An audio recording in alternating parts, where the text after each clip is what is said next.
Hi, I'm Halima Aden, and I'm a model and UNICEF ambassador. We want to move now to the groundbreaking model revolutionizing the definition of beauty. She's Muslim and follows a modest dress code. You were the first to wear a hijab in a beauty pageant. Last year, the first model to pose for Sports Illustrated in a burkini. What did it feel like when you first saw Vogue Magazine and you saw your face on it? Wow.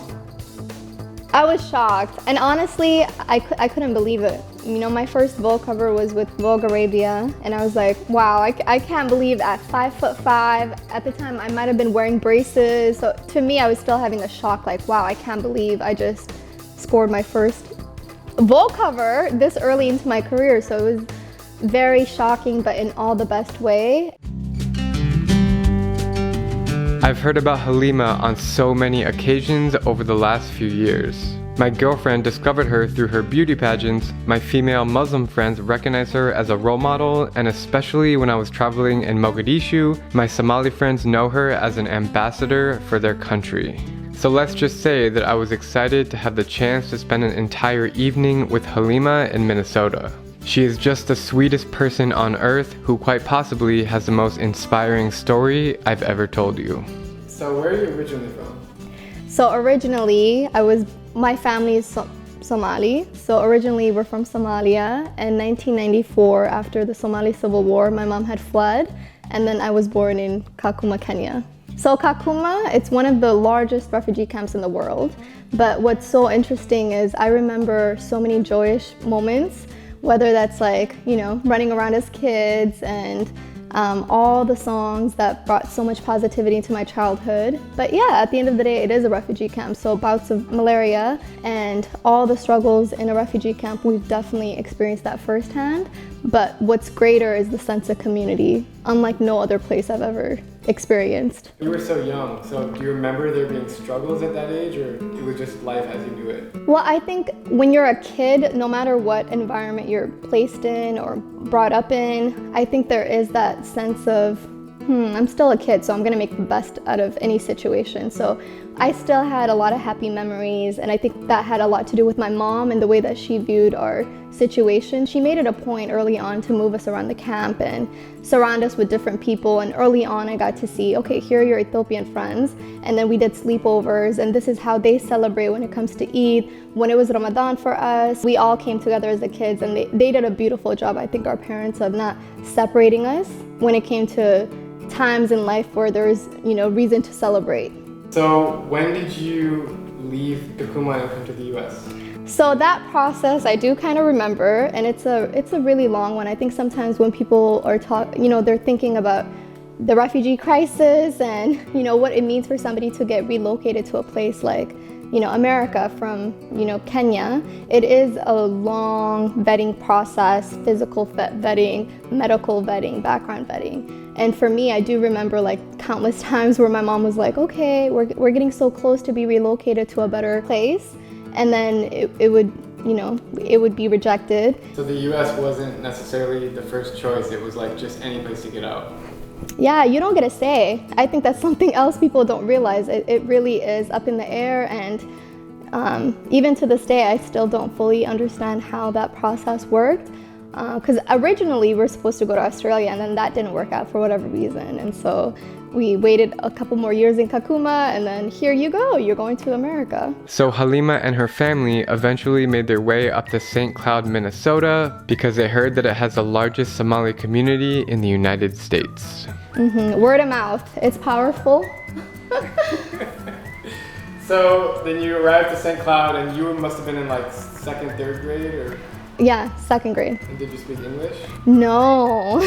I was met with teachers who would go above and beyond for several years in grade school to like help me learn English, stay after school with me, to help me with homework. My mom would show up and walk to school like every single day, even though she didn't speak English, just to make sure that, you know, she had FaceTime with my teachers at least.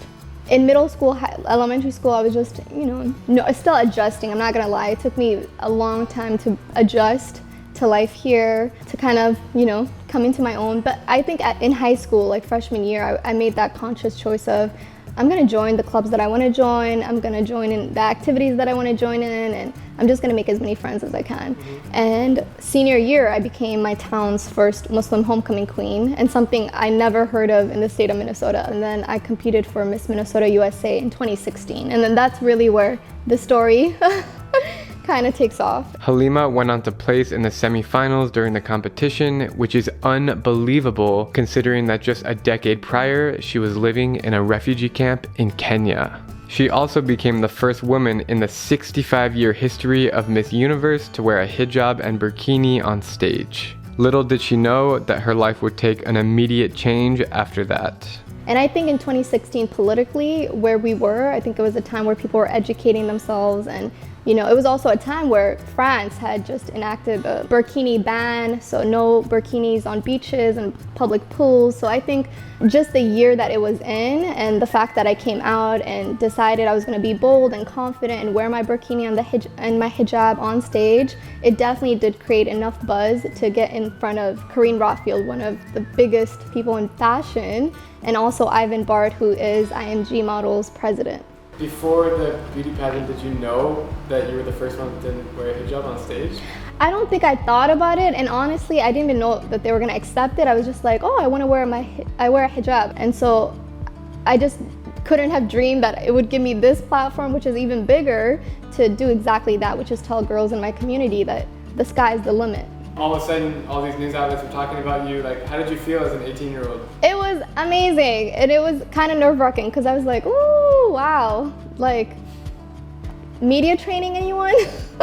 I don't think we had a second to catch our breath and just, like, wow, this is really happening. I feel like it went from 0 to 100. My first shoot was with Rihanna, not to name drop, but to name drop. I grew up never seeing a Muslim woman in magazine covers, fashion, and today I can proudly say I've been on Vogue, Allure, pretty much all the biggest, fashion publications, and just 3 years ago that never existed. And I feel like I've learned so much. I've become a UNICEF ambassador. I've gone to travel the world, and as somebody who travels yourself, Drew, I'm sure you gain so much from traveling, from meeting other people. So what are your goals? What are you trying to accomplish with all of this modeling? Well, I think fashion is amazing, and I just recently became Vogue Arabia's diversity editor at large, which, at 22, I never thought I'd be getting to do my own column every month, and it's a huge, honor, and I'm so grateful. So I'm excited to do more outside of just modeling, but like within the space of fashion, to do more in terms of like just being a voice and also amplifying other people's voices and bringing out different stories that maybe the general public doesn't always get to hear. And I'm excited to travel. I think everybody, just being at home now with COVID-19, I've been home now for 4 months. So I am itching to go back on the road and to travel. I definitely want to have, a couple more trips under my belt with UNICEF, and by that point, I would want to go back to Kakuma. Things are constantly changing, and even my time being away from the camp, I went back and it's grown so much, tripled in size, so many more schools. So not to say that things are not moving in the right direction, they're really operating like its own modern day city and being self-sufficient in some areas. But I would definitely in 5 years would want to go back and see that the kids have access to Wi-Fi, a smart board in one of the classrooms. I want to see some more modern technologies in the classroom so the kids can have the chance to communicate with the outside world and to have some type of normalcy, and also not be tied down to a single teacher educating them only on what they can teach. It opens up the kids' minds to everything that we have here in Minnesota. So I think that's definitely a project that's going to take time, but I'm putting it out into the universe because I believe in manifesting. In all honesty, I couldn't have asked for a more enjoyable evening with Halima, and I'm honored to now call her a friend. I know that bigger and better things are on the horizon as she continues to inspire and be a leader in her community. Halima, what is one message that you want to say to the world? Okay, so my message to the world would definitely be something that I've said a million times now, and it's become my personal mantra / motto, and it's don't change yourself, change the game. Meaning, if you don't see yourself represented in any given space, be that person, be a change maker, be a risk taker. Just do your part and make sure that you're, putting yourself out there, because the best things in life happen outside the comfort zone. Thank you so much. That was awesome. Wow, this has been That was so good. I'm Drew Binsky, and if you like my travel videos, please click subscribe and join me as I plan to visit every country in the world.